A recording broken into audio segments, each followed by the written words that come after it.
మా తోటలోకి వచ్చినాను. ఎంత మా చేనే చూడండి, చేను మొత్తం మచ్చు. ఇవి ఒకటేగా దండిగా ఇదంతగా.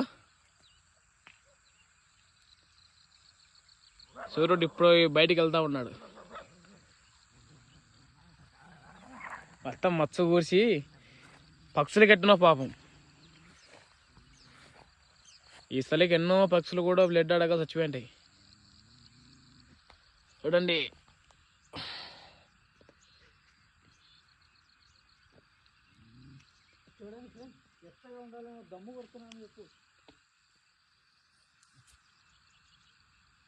అబ్బాబ్బా ఏడంగా సూపర్ ఉంది.